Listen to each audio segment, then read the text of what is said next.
sad izašli na ulicu i pitali prvih 10 prolaznika šta je najgora stvar u životu koja može da vam se desi, verujem da bi velika većina rekla da izgubim dete. Isto tako verujem da bi velika većina rekla i to da se nikada ne bi oporavio, ne bi mogo bude normalan i tako dalje. I naravno kad pričamo o gubitku deteta, ne postoji lakša, teža, bolja ili gora opcija. Ali ipak kada dete premine kao posledica suicida, to je nešto što nosi posebnu vrstu težine i, nažalost, i veliki stepen stigme u ovom okruženju u kome živimo. Ne samo mi ovde, nego svi. I prirodno je onda da ljudi kada to dožive nekako osete potrebu da zatvore tu priču, da se sklone što dalje, da kriju šta se dogodilo, te samim tim ako neko odluči da uradi upravo suprotno, da otvori tu priču, da priča o njoj javno, da krene ozbiljno da se bavi tom temom, prevencijom suicida, temom destigmatizacije, onda je to definitivno neko ko je heroj traume. I meni je jako drago i vrlo sam zahvalna što je jedna takva heroina danas gosti u našem ovom ciklusu Heroji traume. I naravno pustit ću da ona krene da priča svoju priču, a ovako sa zadovoljstvom ću samo da je najavim. Emery Alves, dobrodošla. Znaš, hvala na pozivu. Kao što sam rekla, za početak, ja bih da te pustim da mi ti kažeš tvoju priču. Šta se desilo, kada se desilo? Dakle, krenula bih ovako da je ona stara Ana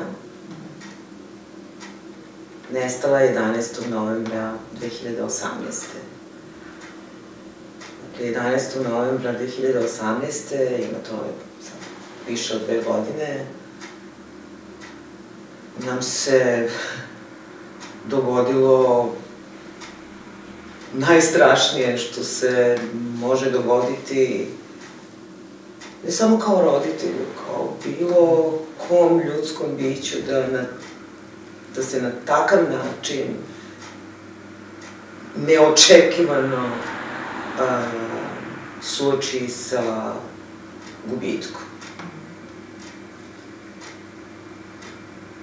Ja ne znam sad da li bi stvari bile lakše da su postale neke naznake da smo sumnjene, jer smrt ne može biti laka kao fenomen, kao nešto što i čini sastavni deo života, jeli, svi kad tad nestanemo, ali je utoliko šok bio veći što ni na kraj pameti nikada, slovima nikada, nam nije prošla ni od misli da bi tako nešto moglo da nam se dogodi. Jer sam taj čin je sušta suprotnost onog što Marija jeste. Ne kažem bila, nego ono što Marija jeste. I mislim, nema tih reči koje mogu da opišu taj užas kada shvatite šta se dešava. S jedne strane vi vidite, mislim, vaš racio, ono što vam je u vidokrugu, naravno da vaš mozak shvata šta se dešava na racionalnom nivou, ali je to neopisiv šok koji, pa, kako bih rekla, mislim, govorim zaista lično iskustvo, jer mislim da sam relativno skoro zapravo izašla iz te famozne prve faze, kako to ljudi vole, onako po fazama da definišu proces žalovanja. Ja mislim da tek sad polako izlazim iz faze šoka, iako na racionalnom nivou, da, naravno da znam šta se desilo, ali na emotivnom planu ne znam da li ću ikada moći da se pomirim sa tim u smislu da nađemo odgovor u stvari. Kako je moguće? Zašto se to dogodilo? A istovremeno, nekako, znajući Mariju, ja moram taj čin da poštujem. Mislim, i to onako pomalo, biću, što bi se reklo, politički nekorektna, ali to je ono pomalo šizofrena situacija, jer s jedne strane definitivno ne možete ništa da promenite. S druge strane, ma šta bio uzrok, ja tu odluku, koliko god mi bila užasna i neshvatljiva, možda je to i sebično, možda je to jedini način da prihvatanjem toga što se dogodilo, poštovanjem te odluke, koliko god ona meni bila nerazumljiva, mogu da opstanem. I nemam se ljutim.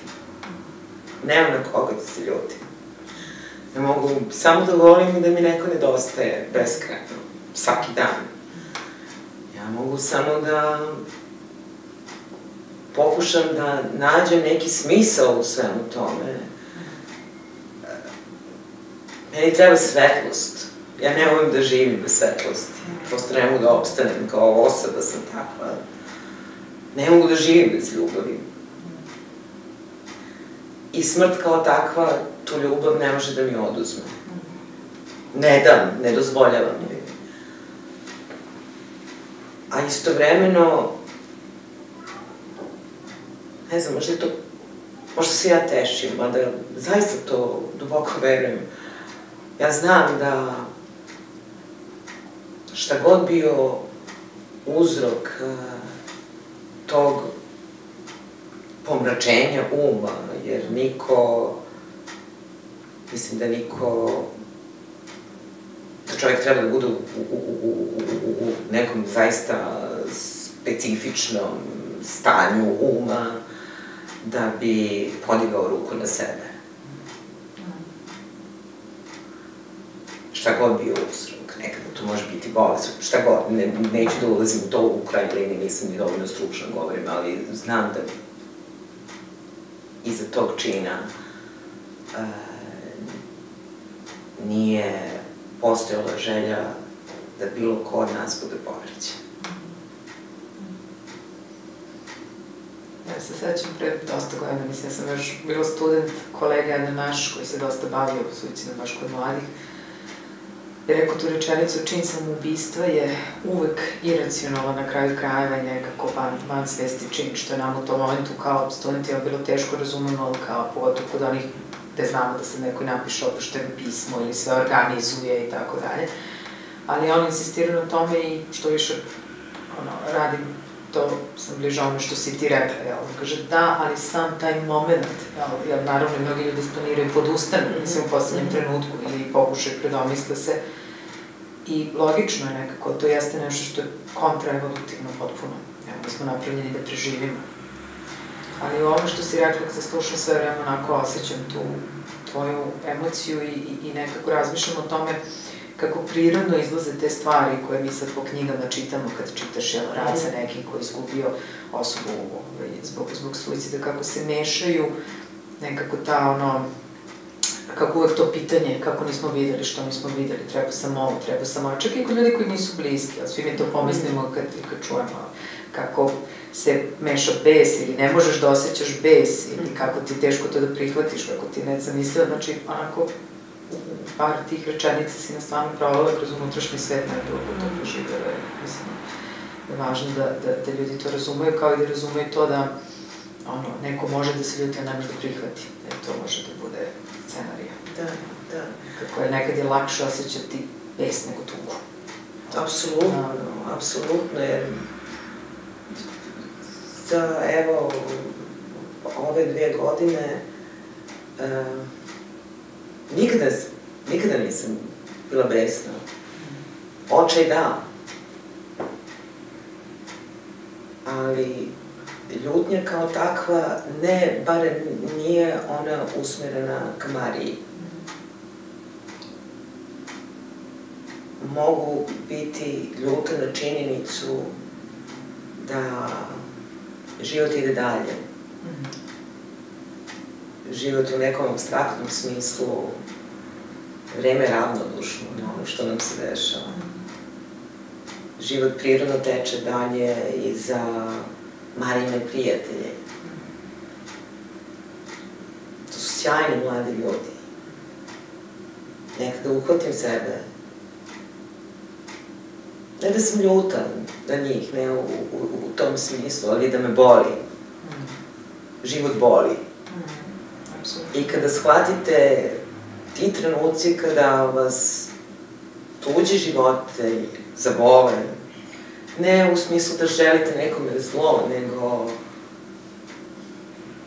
kako to da objasnim, to je kao na primjer, sa ovom inicijativom za tebe važni, koju smo pokrenuli, Facebook grupa koja sad ima, ne znam, više od 10, skoro 11.000 članova iz regiona. 10 i 800.000, ja sam proverila, da. Dakle, to je već I 7 administratora, što mislim, govori o tome koliko je potreba da se na to odgovori, ne samo da postoje lajkovi i pratioci, nego da vi zaista, to ono što možda ljudi ne znaju, koji ne prate, da vi zaista čitate te postove sve, odgovarate na njih, usmeravate te ljude koji napišu gde treba, šta treba, mislim, to je jako, jako važno. Ali, kada sam pokretala tu inicijativu, zaista je bila, prvo, uopšte nisam imala ambicije, nisam uopšte razmišljala u kom pravcu će to ići, ali to je bio trenutak moje lične, krajnje sebične potrebe da upravo to, o čemu sam malo što pričala, da dam smisao jednom užasu. Ako uopšte može da se da smisao. To je jedini način na koji, evo, to me drži dan danas, na koji mogu da nastavim da slavim život i Mariji, ali život moje Jelene, Marijine mlađe sestre, život ljudi koje volim. Ali se dešava, zavisi da li sam plus, minus, nultoj fazi. Zavisi od dana do dana, ali dešava mi se ponekad da se zapitam čemu sve to. Kad moja stvarnost, super je što ljudi, i stvarno ta grupa, kako ta interakcija između članova grupe, ta beskrajna podrška, osnaživanje koje pružaju jedni drugim je stvarno fenomenalna stvar, ali ima dana kada mene svaki taj komentar negde, kad me zavoli život. Super je, vi ste tu, moju stvarnost nema šta da promeni, ne može da se promeni. I onda tu dolazi do neke, čini mi se da tu se pojavljaju neki stepen frustracije. E, to su ti triki momenti. I to su, kada sam u takvoj fazi, koja opet, mislim, svako prolazi kroz te neke životne krize na ovaj ili onaj način, ali kada sam u takvoj fazi, onda se zaista trudim da se konsultujem sa nekim ko je stručan, da potražim pomoć. Jer je lako ući u začaran krug. Začaran krug patnje, koja je prirodno normalna, mislim. Kako ne biste patili. Ali ukoliko ne želite da vas usisa taj vir i ukoliko ste svesni da vaše upadanje u vrtlog povlači sa sobom i druge. To mi zapravo daje snagu da, hej, Ana, kao, stani malo, hajde da vidimo. Ne možeš sama. I ne treba sama. Jedan od ogromnih izazova kad nam se desi neko ovako strašno traumatsko iskustvo, a gde vidiš i da ti neko ne kaže da je te neko radi na svoje traume, ovo sad što si ti pokazala samo sad prosto onako kao da ti to radim, a to je da si u stanju nekako da prepoznaš svoje različite emocije i da budeš sa njima. Jer mi najčešće kada ostavimo te neke teške emocije, pokušamo pobegnemo, da ćemo mi sada da odmah krenemo u raciju, da nešto to objašnjavamo, petljamo sebi u glavi ili ćemo da pobegnemo u alkohol, u droge, u šta god, ali nekako sedeti sa tim i biti u stanju da to izneseš, a to je ta neka vrsta herojstva. A to je upravo kako si pisala, to je teško. Mislim, ljudi nekad i kad dođu na terapiju, oni kažu, ali meni gore. Pa da, mislim, zato što mora da ti bude gore da bi ti bilo bolje. Ono što mi isto jako važno da ljudi nekako čuju ono što pričaš, to je da zapravo mi nikad nemamo jednu emociju i da mi vrlo često imamo vrlo kontradiktorne emocije povodom iste stvari, to što si ti rekla, jel, kolokvijalno ću kažem šizofreno, jel. Pogotovo u ovim temama, jel, ti si rekla, negde sam to čula na nekim tvojih gostovanja i to mi je onako ostalo kao sjajno, a i sad si ponovila negde, meni je trebalo svetlost i trebalo mi je život i zato sam pokrenula ovu inicijativu. Ali to je inicijativa koja se u izvesnom smislu bavi tamom i ljudskim bolom. I te dve stvari su neodvojive. Nekako, ako imaš očekivanje da u tome sad budeš samo tužan ili samo hrabar ili samo, mislim, to je neodrživo.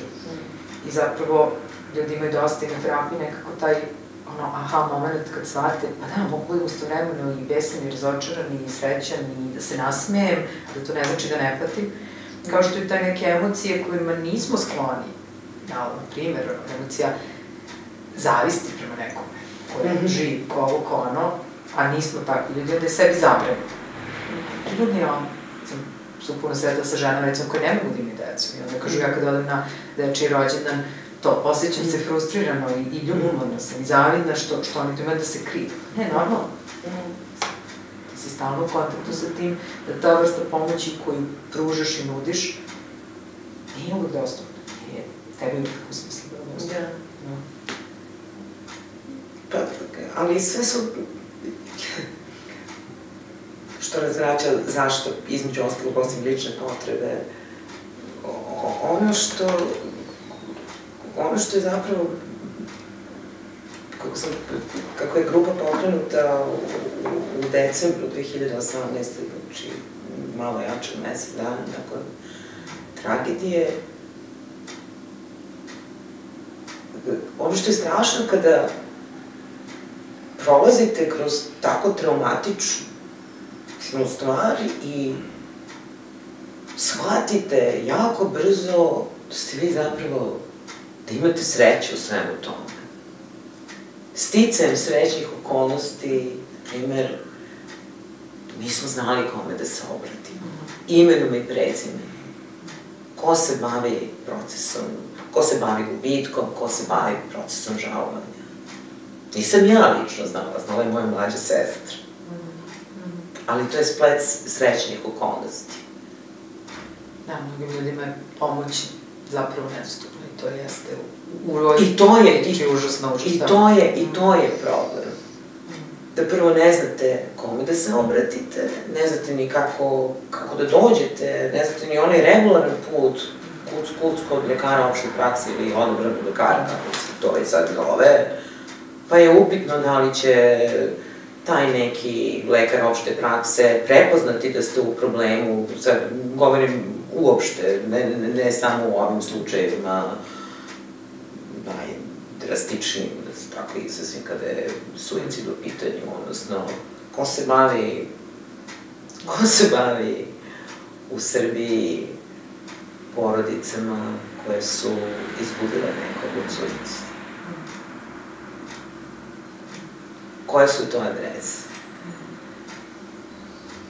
Mi imamo takav manjak, znam da ti to znaš, znam da si pratila i između ostalog i gurala tu priču o strategiji za zaštitu mentalnog zdravlja uopšte. Mislim, mi imamo vrlo veliki manjak i generalno stručnjaka po broju stanovnika i nažalost, čak i ovih 20 godina koliko ja radim, čak smanjujemo. Mislim, ranije recimo u svakoj školi bio psiholog, obavezno sad je već to ili psiholog ili pedagog ili možda nijedan, zavisno od broja manje ih je u domovima zdravlja i tako dalje, i to je nešto što onda čini i za naše kolege koji rade u tim okolnostima vrlo teško da pomognu čak i kad žele. Ako jedan psihijatar treba da vidi, što često jeste slučaj, do 30 ljudi u svom radnom vremenu, šta ti drugo možeš, nego da kažeš ili jedeš ili spavaš i da, mislim, provjeriš lekove, a u mnogim sredinama, kao što znaš, nema. A istovremeno i dalje kao roditelj, odnosno, mislim, to po defaultu u glavama deca odlazak kod psihologa ide se pokazani. Psiholog nije prijatelj naš. I to je jedna stvar koju mislim da posebno kad pričamo o suicidu je osetljiva. Mislim da smo svi to bar nekada čuli, ali kako ljudi kriju, mislim kako izmišljaju druge razloge. Sećam kad smo rasli, nekoliko puta sam čula to, ako imaš u porodici nekog postoji kako ćeš sudati ili ne znam kako ćeš ovo, kako ćeš ono. Mislim da pošto ovo uvijek jeste sistemska priča, da ovo što ti radiš je važno baš zato što udara na sve nivoje, od toga, kako bih rekla, vrednostnog, hajde da to ne bude stigma, hajde da pišemo i da pričamo o tome. I vi ste na sajtu imate, kao što smo mi stavili na ovu traumu, da pozvali ljude da dele, makar anonimno šta se desilo. Ono što je meni fenomenalno u vašoj grupi, što sam mislila da se u Srbiji jako dugo neće desiti, to je da ljudi imenom i prezimenom preko svojih Facebook naloga jako često podele, pa ne znam, bio sam ovde, pijem ovo, lečio sam se ovde, ja sam pokušao suicid, što je ogromna stvar i to je stvarno onako jedna junački izborena borba za mali period vremenski, kao tako. A onda naravno sad i ti sistemi unutar velikog sistema traže svoje. Ali što pokazuje da, pod broj jedan, to govori o tome kolike su potrebe zapravo. Apsolutno. I čini mi se, ako nam je išta dobro donela ovo ludilo od korone, to je da nas je manje blan da kažemo jedni drugima da nismo okej. Jer svi se kuvamo u istom loncu, svi smo u frci, svi se nosimo manje više sa istim problemima ili sličnim problemima i naši razgovori, što na poslu, što kod kuće ili s kim god, počinju i završavaju, jesi čuo ovaj je bio pozitivan ili je pozitivan, nažalost sad sve češće, zapravo više se ne postavlja pitanje da li poznajemo nekoga ili smo sami preležali virus, već da li smo izgubili nekoga. A da ne govorim o slučajevima suicida. Između ostalog i među lekarskim osobljem. Tako da, što više budemo govorili, mislim, to moramo se edukovati međusobno. Kad se kaže onako radim na sebi, da, radim na sebi u smislu, ja sad srećna okolnost, meni je i sestra psiholog, duše ne bavi se mentalnim zdravljem, to je nije sfera interesovanja. Živi u Engleskoj, pa me filuje literaturom, koja je nažalost u Srbiji nedostupna, nije prevedeno, nema dovoljno literature, ne govorim samo o popularnoj psihologiji, nekim laganim life coach varijantama, uz dužno poštovanje, naravno, prema life coachovima, ali prosto čovek nema, vi kao pojedinac, vi zaista se ne nalazi baš toliko lako neko edukativno štivo koje ćete moći provereno, neko štivo koje ćete moći da konzumirate kod kuće, online. Ima naravno mora sajtova, ne znam koliko je tih kredibilnih sajtova, koliko su to provereni izvori, to je upitno. Toga ima, bojim se, jako malo. I sad iz vizure potencijalnog ili u krajnjoj liniji korisnika usluga pomagača, pa da li je psihijatar, psiholog, psihoterapeut, ne znam, socijalni radnik, pedagog, specijalni pedagog, šta god, mislim da iz ugla korisnika tih usluga, da smo mi manje više u Srbiji u nebranom grožđu, jer ne postoji neka jedinstvena baza podataka. Sad pravim poređenje sa engleskom, oni su, to je neka dobra praksa, za koju verujem da nije neizvodljivo. Da vi kad kliknete adresu stanovanja, u odnosu na adresu stanovanja, možete da izlistate ko sve može da vam pomogne u slučaju da prolazite kroz neku psihološku krizu. Jedna od stvari zašto je važno o čemu sada pričamo i više od, kako bi rekla, priče samo o tome šta nam sve fali je zato što je nama zapravo ta vrsta podrške u bilo kom smislu ključna za nošenje sa svim traumom. Znači da će to sada bude podrška da pozovem svog najboljeg prijatelja, porodicu ili to da pozovem u pomoć sistem. Ako to zakaže, mi smo ostali bez vrlo važnog resursa da se nosimo sa tim stvarima. Mi smo radili ta neka mala ispitivanja s ljudima koji su proživjeli različite vrste trauma i uvek je taj kontakt sa drugim ljudima, da li su to profesionalci, da li je to sveštenstvo, da li su to bliski prijatelji, nešto što se nađe u samom vrhu toga šta mi je pomoglo. Tako da ako toga nema, to onda, kako rekla, ja sedeći ovde razumem zašto ti pričaš o toj priči i koliko s jedne strane te to ostavi da se osjećaš još izolovanije, još usamljenije i još na neki način prepuštenije samom sebi. A još pogotovo ako ljudi i ne znaju kako da reaguju. A gubitak je jedna od onih tema gde malo nam zastane u grlu, gde se pojavi taj čuveni slon u sobi, o kome ne možemo da pričamo, ne znamo šta da kažemo, da često lupimo nešto što ne treba. Ali i to je okej. Da. I to je okej. Prosto mi u stadu generalno, čini mi se da nismo tako ni vaspitavani. Ne možemo sami sebe samo pepelo, mislim, to je prosto... Živimo u podneblju gde nas ne podstiču na razgovor. Čak i kad delimo neke mnogo, kako bih rekla, neke mnogo benignije stvari, opet postoji neka granica, kao da li ja to smem, da li ja ne, postoje te neke društvene norme, sad koliko mi dozvoljavamo sebi da iskočimo iz toga. I u komunikaciji, jedan na jedan sa našim, sa najbližim okruženjem, koliko toga zaista delimo svojim ukućanima, pravilima, s članovima porodice. Ja sam to morala da naučim, mislim morala, nisam.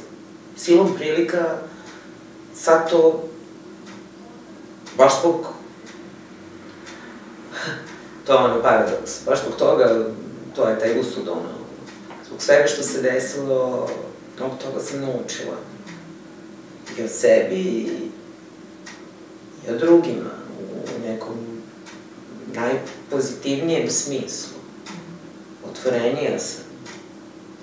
I mislim da je ključna stvar to što si malo čas spomenula, prihvatanje. Da prihvatim. Da se ne postavlja pitanje da li ima neko pravo ili nema pravo. Šta god osjećala, u redu je okej. Šta god. I okej je da podeliš to sa nekim. Ono što je, na primer, kada se to 11. novembra, svo troje smo bili zajedno, znači suprug, Jelena, Marina, mlađa sestra, i ja, znači svo troje smo otišli do Marijinog stana da vidimo šta se dešava. I tu su bili još dvoje ljudi, Marina, dva prijatelja, prijateljice i prijatelji. Kako se ja nosim sa time, je jedan način. Moj suprug se potpuno drugačije nosi sa tim. O Jeleni da mi ne govori. Jelena koja ima 20, u aprilu će 21 godinu, to je potpuno druga priča. Dakle, mislim da je jedna od ključnih stvari koje sam naučila za ove 2 godine, to je broj 1, da prihvatim sve emocije koje osjećam, da budem okej sa tim, da ih ne stavljam po tepih, da pokušam, ne ide to uvek lako, niti uvek imam želju, ali da pokušam da ih podelim sa ljudima koji su mi bliski i dobro, za to mi nije trebalo mnogo vremena, ali moramo biti svesni da svako od nas reaguje na drugačiji način. To je, da, jako važna tema. Često nas to povuče nekako. Ako ja reagujem ovako, ja onda očekujem da svako drugi reaguje tako ili to je normalno. Zanemarimo da postoji čitav spektar normalnih reakcija. Meni je bilo vrlo dragoceno, a mislim da ovo se očemo kao što svi troje reagujemo različito ili ljudi različito reaguju. Neko se isključi, izbegava, ne ide na groblje, ne priča, teška tema. Neki, pogotovo roditelji posle gubitske dece naprave one muzejske sobe, gde ništa, sve ostane kao da su sada izašli i žive sa tim gubitkom na dnevnom nivou. A meni ono što je bilo interesantno, čitajući malo tu više neurobiološku literaturu, je da zapravo naš mozak isto potpuno drugačije funkcioniše. Znači, sledeći put kad nekako pomislimo da krivimo neko, da kažemo pa oni ne priča, ne pominje ili uopšte se time ne bavi, da kada su radili magnetnu rezonancu ljudima dok su im čitali scenarije u vezi sa njihovim doživljenim traumama, tako da ovih ljudi koji imaju intenzivne reakcije, počnu da plaču ili prezbesne se ili odmah imaju potrebu nešto da urade tim povodom, da ti stvarno vidiš kako je ono mozak, sad laički ću namjerno kažem upaljen, ceo. Kod ljudi koji se isključe, kao da se mozak ugasi. A to su stvari koje nisu pod našem kontrolom. Znači, prosto naš organizam radi ono što mora da preživi nešto tako nezamislivo kao što je gubitak deteta, neizrecivo. Ti si rekla na početku, ja znam što se desilo, ali dalje ne mogu do kraja, ili tek sad počinjem da shvatim to. To je ono što, naš kolega kaže, neće glava da prihvati nešto što je nezamislivo. To je nezamislivo. Tako da, normalno da ljudi imaju različite reakcije i nekako je važno da to razumemo baš zbog ovog drugog dela priče koji si rekla, to je koliko znači ta podrška, koliko znači pričati sa nekim. Da. I koliko znači prihvatanje i osuđivanje. Da, i ono što je, postoje te, dakle, i na Facebooku postoje more tih zatvorenih grupa. U jednoj od njih sam, u kojoj su majke koje su izgubile svoje dete, iz ovog ili onog razloga, znači doživale su taj gubitak. I moram da priznam da mi ne prija. Ja ne mogu da živim u bolu, ne znam kako to da objasnim, ja ne mogu da živim u tami, to je to, znači ja moram da nađem, ja učim da živim sa sobom takvom kakva jesam. Ja učim da prihvatim činjenicu da ću možda retko kad biti zaista srećna do koske. Za ove 2 godine ja sam samo jednom osetila tu punu radost kad se radujete cijelim svojim bićem. Zbog Jelene. Jelena mi se požalila da ne ume da se raduje više. To je ono što je teško. Kao roditelju. Jer razumem njene osjećanja, mogu da naslutim kroz šta prolazi, a pri tome, ako je osoba iole introvertnija, ako možda ne ume da verbalizuje ono što osjeća, toliko je teže. Ali ono što je važno u našem odnosu u porodičnoj toj nekoj dinamici, što, na primjer, sa Jelenom, koliko god malo pričale, znam da kada je u minus fazi prepoznajem zapravo već postoji neki šablon kako se kod nas ponaša. Kad smo blizu te minus faze, obično smo svi pomalo agresivniji u međusobnoj komunikaciji na taj način. I zapravo nismo mi, barem ja lično, nisam ja odmah toga svesna, ali kad vidim da reagujem ne na neprimeren način, nego možda agresivnije nego što bi trebalo, pri tome ne mislim na fizičku agresiju, nego malo ste onako on guard i malo ste spremni da izboksujete taj neki nevidljivi džak, da se istresete, da se iskalite, zato što vam je teško, a ne znate, ne možete od toga da pobegnete. Ali, bez obzira na to, to je okej. Kažete sebi ili nekom u svom okruženju, u redu je.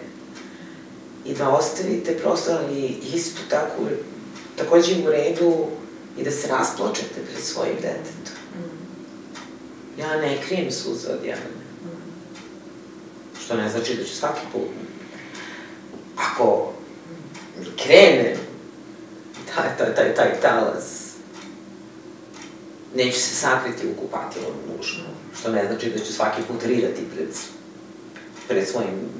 pred Jelenom, jer prosto i tu je još jedan od tih začaranih krugova, postoji ta međusobna briga, šta ako pokažem, oni će se zabrinuti, i onda to ide u krug, i prosto želite, postoji ta potpuno prirodna potreba da zaštitite svoje bližnje, ali baš zato što nas nisu naučili, što nismo naučeni zapravo da pokažemo i da razgovaramo o tim generalno neprijatnim osjećajima. Nije baš okej plakati, nezavisno. Nije okej biti ljud, nije okej biti tužan. Zašto ne bi bilo okej? Ako sam tužan sam. Imam pravo da budem tužan. Ne tražim od tebe da me razumeš, da prihvatiš to, ali ispoštuj me, što mi rekli klijenti, ispoštuj. Ja mislim, ljudi često misle i gledaju nekad i u struku kao nekog svemogućeg, i često misle postoji neki lek za gubitak. Zapravo, jedina stvar koju mi kao struka nekako suštinski u tim situacijama nudimo jeste normalizacija svega što ti se dešava, to je upravo to. Nekako, koju god emociju sad imaš, okej, nije okej, u smislu nije prijetno, ali je okej imati je, jer je to naš način putovanja, odnosno naši koraci u putovanju ka tome da finalno nekako možeš da prihvatiš to što se desilo. A ljudi, naravno, pošto nemaju tu informaciju, onda nešto sebe koče i onda zapravo često ostaneš zaglavljen u nekom od tih faza, da tu postanu ti produženi gubici, produžene žalovanje. A mislim da mi kao stručnici nismo perisani od toga, mislim, mi smo deo ovog sveta i nekako od nas se često očekuje budemo savršeni, sveznajući i tako dalje, ali mislim da mi imamo svoje slepe mrlje i svoje teškoće da pričamo o gubitku i traumu. Mislim, zato postoji i značajno manje tekstova na tu temu, odnosno na, ne znam, priču o anksioznosti, depresivnosti i neke druge stvari. I jedan razlog što smo mi krenuli ovu priču trauma, naša priča je i nastava posle neke radionice koju smo imali za stručnjake na temu trauma, da smo mi to tako sve, kako bi rekla, veselo i čilo seli i ispričali kako smo došli da učimo o traumi, a onda ne zbog sebe, nego da pomognemo klijentima i to, onda kako su ta 2 dana odmicala, mislim, samo su izlazili neke naše priče, onda meni je ostalo onako kao, okej, ako mi koji smo se ovoliko edukovali na tu temu, pričito imamo tu zadešku, pa šta je s drugima. Tako da mislim da ovo što si pomenula tamo negdje s početka, da fali toga da je to jedan razlog. A meni je isto jako dragoceno ovo što si rekla, mislim da je za ljude važno da isto na to malo obrate pažnju, To su pitanja koje mi dobijemo kad neko doživi bilo koju vrstu traume. Da li ću ja ikada biti normalna, da li ću se ikada radovati, da li ću ikada moći da nastavim život, ja sam li ja sad doveka oštećen, mislim, to su tipična pitanja. I ono što sam ja videla i nekako mi je poruka i tebi, mislim, radovat ćete se vi iskreno. Još je rano, verovatno. Sad kad kažem rano, to nije zato što nekad i to ljudi pitaju, a koliko je ono normalno, šta je? Mislim, individualno je, ali prosto, kao što sam rekla, postoje te faze i procesi i na kraju negde polako počnemo, jel, da se iskreno radimo i drugim stvarima. Ali čovjek zaista nikad ne bude isti, to nije ni cilj, da, to ni ne može. A ja mislim da, ne u smislu sad da, kako bi to rekla,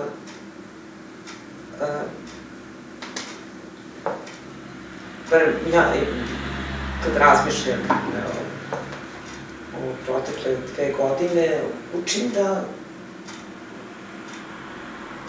prihvatim sebe sa svim tim neposlinama koje imam.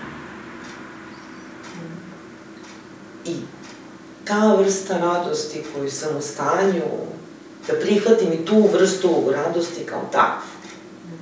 Okej, možda će sutra biti drugačije, ali ne želim da se opterećujem time kako će biti sutra. Pokušavam da to osetim do kraja, dok traje. Da, možda ću za pola sata... Tipični savjet struke, jel, svaki dan, one day at a time, jel, dan za dan, da. Ili ne može drugačije, da. Besmisleno je, nakon ovog iskustva, u tom smislu, između ostalog, nam se pogleda sve, pogleda život nam se, barem kod mene, nema dodirnih tačaka sa onim što je nekada bilo.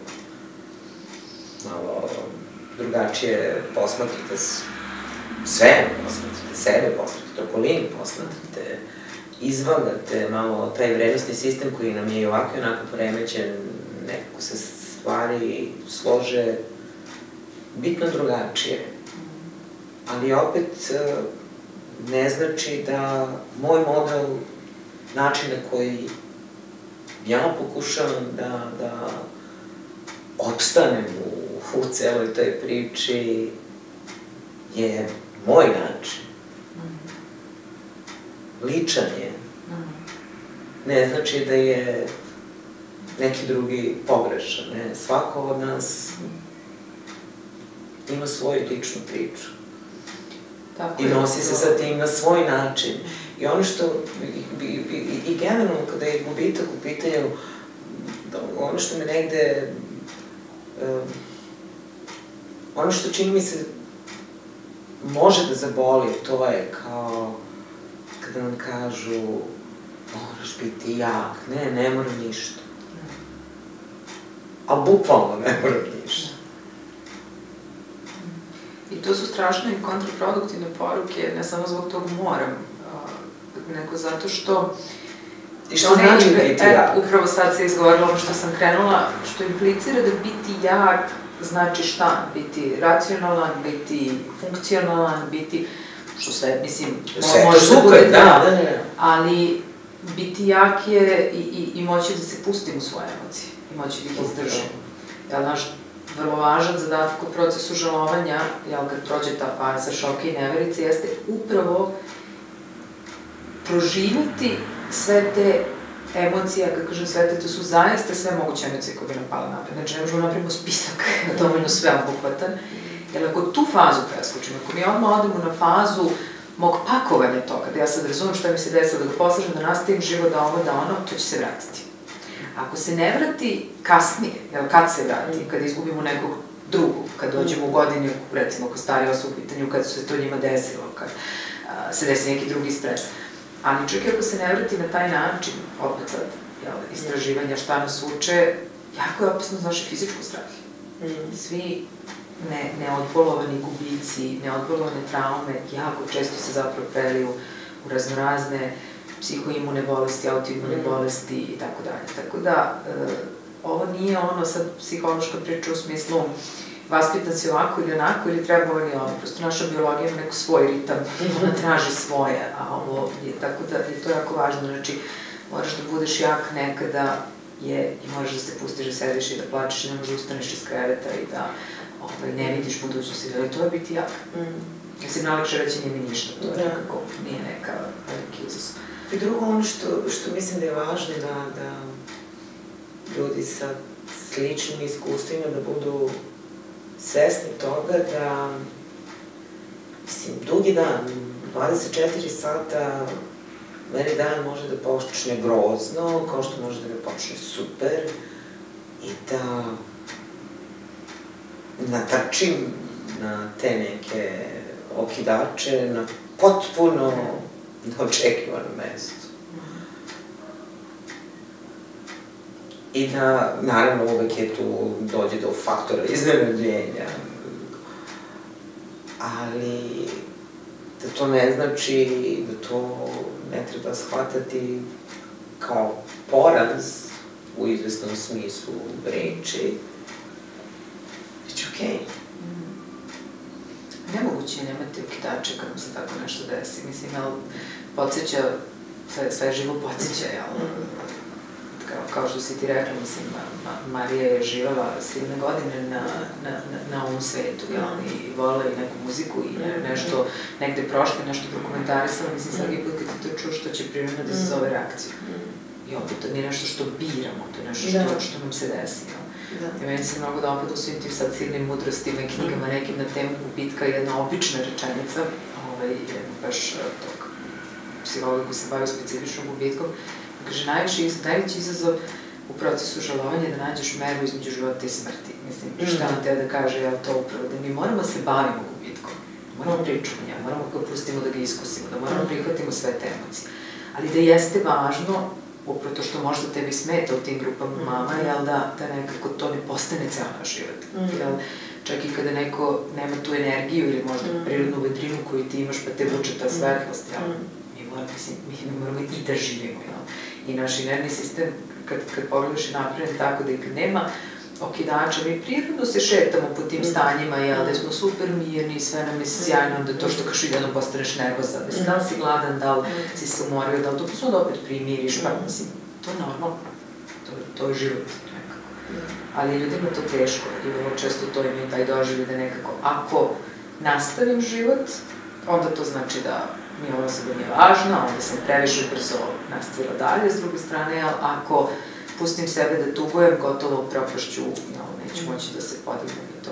Tako da ovo što ti radiš i što nekako si nam ilustrovala kroz svoj život, ja ovo sad izlučujem samo da ljudi nekako možda prepoznaju i sebe ili bar znaju šta je neki, ajde kažemo, preporučeni ili prirodni put tu, ima što, nekako ono nije mi jedno i drugo i da treba sebe govorim u jednom i drugom smeru.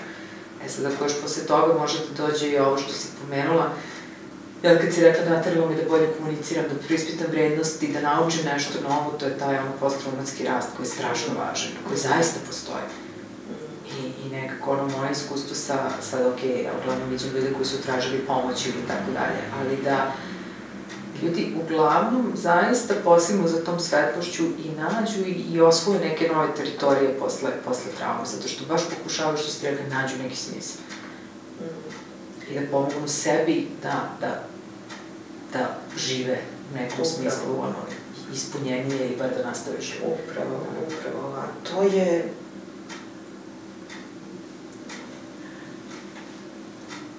Mislim da u tom smislu nas generalno kao društvo nas neko bi trebalo da nas edukuje. To nedostaje. I to onako od vrtića pa nadalje. I kad pomislite, i sad opet da se vratim na koronu koja nam je, pandemija koja nam je donekle olakšalo da razmenjujemo sa drugima, da govorimo o otvorenju o tome kako se osjećamo. Kad pomislim samo, znači da na nivou univerziteta, svakog kampusa u razvijenim zemljama se neko bavi, na primer, psihološkom podrškom studenta. Znam da je na Filozofskom fakultetu u Beogradu i u Nišu, da su pokrenute takve inicijative s tim, ali sve to mora sistemski prosto da bude rešen. Moramo se, ono što je najstrašnije zapravo, kako se malo više bavimo ovom temom, to je kad shvatite koliko se malo bavimo prevencijom. Znači, a pri tome, kad pogledate u pogledu to ti znaš bolje nego ja, ali kad pogledamo neku opštu populaciju stanovnika, možda, sad lupam, 20-30% ima neke epizode iz spektra, jeli, mentalnog zdravlja, odnosno ostatak, velika većina prolazi kroz neke normalne, životne, psihološke krize, koje ukoliko se ne radi na tome, mogu da odvedu do nekih većih problema. I suicid je moguće prevenirati. Znači, prevencija suicida je moguća. Kao što je prevencija XY mentalnih poteškoća ili poremećaja moguće prevenirati, odnosno staviti ih u neku kontrolu. Šizofreničari mogu da žive normalnim životom, da. Da, kod nas prevencija kad postoji, ona je često vrlo zakasnila. Ja sam radila u školi, pa se sećam, ono kao u srednjoj školi, sad ti radiš neku prevenciju narkomanije, mislim, tad pričaš šta je, mislim, stvarno kasno. Znam da je bio u Švedskoj svojevremeno preventivni program za suicid, koji je bio u vrtiću. I onda meni opet kao neko ko dolazi odavde, kad sam to čula, bilo kao, šta vi tu sad radite? Mislim da ti naravno odmah misliš sad nešto je to priča o suicidu, to. Zapravo ono se svodilo na regulaciji emocija i na samo prihvatanje. Što je ovo o čemu pričamo. Ti zaista ako nekako si okej sam sa sobom, prihvataš sebe sa svojim vrlinama, manama, trudiš se da popraviš to što ne možeš, učiš rano da regulišeš svoje emocije, pa da, onda su zadrasta mnogo manje šanse. Mislim, naravno, bih rekla suicid, kao što si sama rekla, takvo stanje da niko od nas iskreno sad ne može da kaže sa 100% sigurnosti, ne, nikada to ne bi uradio. Prosto, postoje trenuci u životu kad... Naravno. Da, ali generalno, jel, da, postoji prevencija.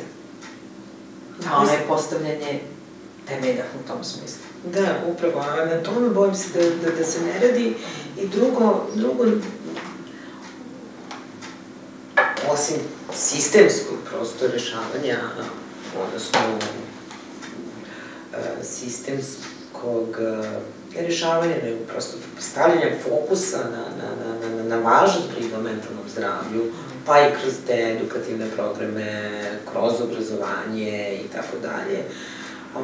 Čini mi se da je takođe neophodno da shvatimo da imamo pravo da pitamo i kada odemo, ako potražimo pomoć psihoterapeuta, psihijatra, kogu god.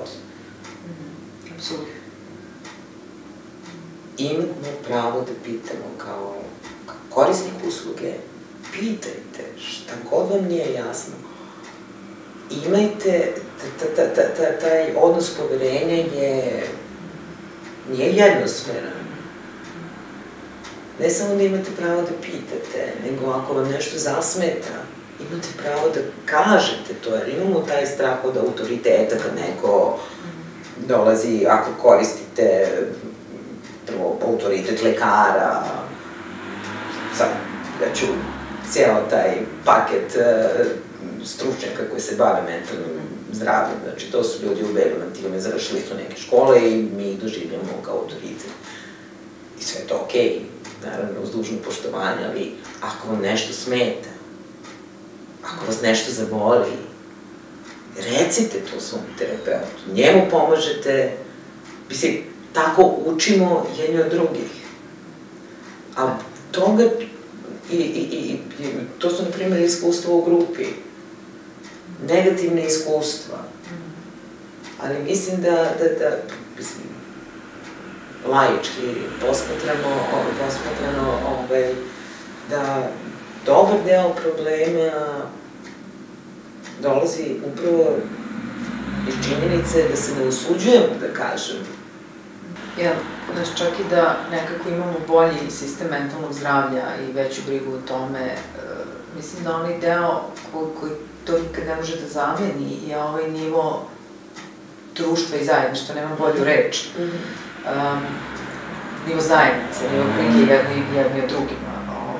I zato mislim da ova inicijativa važna, zato što mislim da ta stigma nas sprečava da tražimo. Jer, čak i kad u rana vremena nije bilo stručnjaka iz oblasti mentalnog zdravlja, jer bila neka tamo mudra gospođa ili baba u selu, kod koje odeš pa ti ona kaže, ali ti si imao slobodu da sedneš i da kažeš, ovo me muči ili ovako ili onako. A ljudi često, pa čak i kad dođu po profesionalnu pomoć, ćute, kriju neke stvari, zato što se stide, zato što misle da ćeš da misliš o njima ovo ili ono.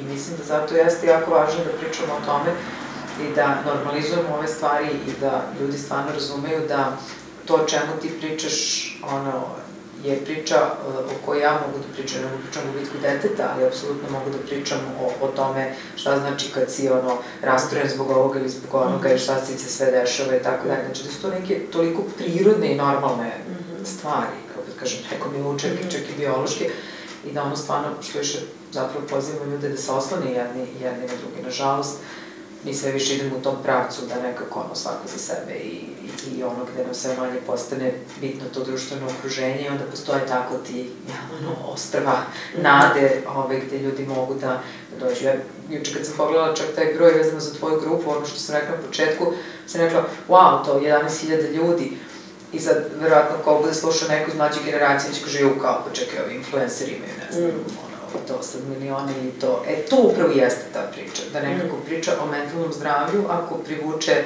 7.000 ili 12.000 ili 15.000 ljudi, mi smo zaista autentično ponosni i zadovoljni. Ali ljudi ne dolaze ne zato što ostali nemaju problem. Svi oko nas imaju neki problem. Nego upravo zato što ih je stid i sramota. I ono što sam ja imala priliku da vidim u tome radu i zato i verujem toliko u značaj te destigmatizacije. Ja se 20 godina bavim terapijom ove godine, mislim, savjetovali što imam 10 godina, ogromna razlika od pre 10 godina do danas.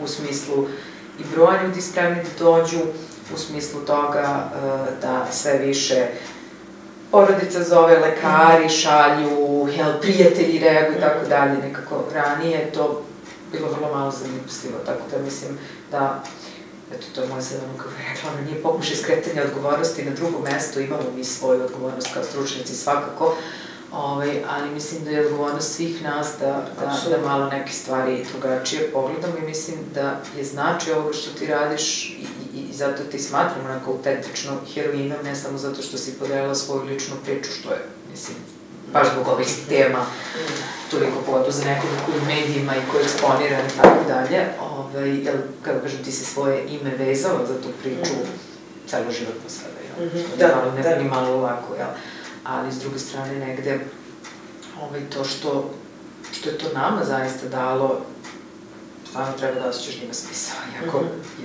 razumijem i to da nekad se čini kao kap u moru i ono slično osjećaj, ali nekako važno je i mislim da dopiru do ljudi i činjenica da su oni spremni da se to dele, da komentarišu, da traže pomoć, mnogo govori. To je neverovatno. Mislim, suma sumarum, svi mi trčimo u taj isti maraton. I hajde da jedni drugima pomognemo. I zaista, sad na stranu te neke moje minus faze, kad se stvarno zapitam, nikada se nisam zapitala čemu, nikada se nisam zapitala da li je svrsishodna grupa sama po sebi, nego koliko meni ona donosi, jer onda sebično želim, ja želim nešto od te grupe. A ta grupa ne može to da mi pruži, jer ono što želim to je da se vratim na 10. novembar 2018. što je nemoguće. Mislim, i sa tim treba da se pomiri.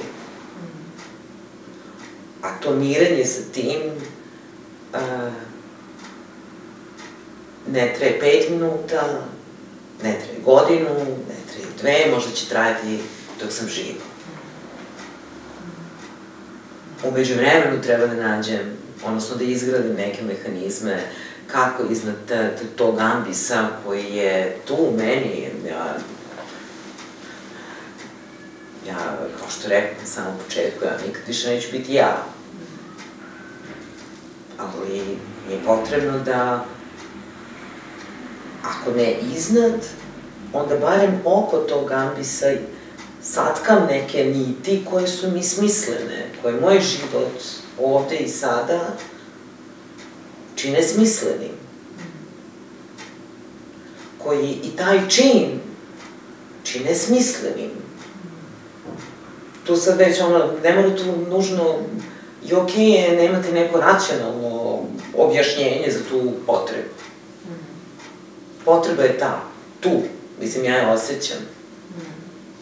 I ono je, mislim, to univerzalno ljudsko, da, samo što ljudi nekad to površno, baš i zbog tih različitih pogleda u filozofiji na smisao, jel, pa sad neko i kad sluša možda će da kaže pa dobro, jel, ona radi tu veliku stvar, ja to ne mogu, jel, ili će neko da kaže, ma nema tog nekog dubljeg smisla posle. I okej, ako ne može, ne moraš, mislim. Ali, ta priča je da svako može da nađe svoj smisao, ne mora da bude pokretanje grupe ili borba za, smisao može da bude i ono, da odeš na planinu i da sediš da gledaš prirodu, može da bude nešto drugo, to ono što nas je Franklin naučio, jel, i nezavršena knjiga može da bude dovoljni smisao da ti preživiš koncentracioni logor i da nastaviš dalje. To jeste važno, ali opet je važno ono što nas stalno podsjećaš, a to je da naći smisla ne znači da ga imam sve vreme pred sobom i da ga ne izgubim. Znači, kao što to borbenost ne znači da se ne umoriš sve vreme na vreme ili to što volim moju grupu ili što ja volim moje vrste akcije, to ne znači nekad nemaš taj utisak stvarno da je to kako u moru ili poludiš kad vidiš da sve zašto si se borio se u 3 ili 5 ili 7 članaka i da vrati unazad ili tako da, i to je normalno. I to je okej. I to ona pričala da hrabri ljudi su hrabri uprko strahu, ja ne, tačka i toga, borbeni ljudi se bore, što ne znači da ne zastane. Da. Ja sam sigurno da ti nećeš da zastaneš. Mislim, u stvari da ćeš da zastaneš, onda ćeš da staneš. Eto to, ajde tako da kažem. Ovo definitivno je nešto, u stvari, definitivno je nešto čime ću se baviti dokle god siva masa funkcioniše kako treba, tome ću se posvetiti danas, sutra kad odem u penziju, mada kako nam produžavaju te godine, treba i dočekati tu penziju, ali svakako ću se nastaviti da volim da se bavim, jer jednoj osobi da pomognemo ogromne stvari i ja se držim toga da život svake ljudske jedinke je vredan čitavog kosmosa. Svi smo mi čestice kosmosa, pa hajde da blistamo u tom istom kosmosu i pomognemo jedni drugima da kada nismo okej, da prosto da naučimo da jedni druge da slušajući čujemo. Ja bih ovde sad osjećam potrebu da stanem da si tako lepo u par rečenica nekako rekla ono što je, mislim da je suštinska poruka cele ove i moje tvoje priče. Ali ću te pitati ima nešto što još da mi kažeš ili što sada osjećaš potrebu da podeliš, pitaš kako god. Samo polako. Nekada, čak nije ni dan po dan, neka bude sat po sat, to je okej.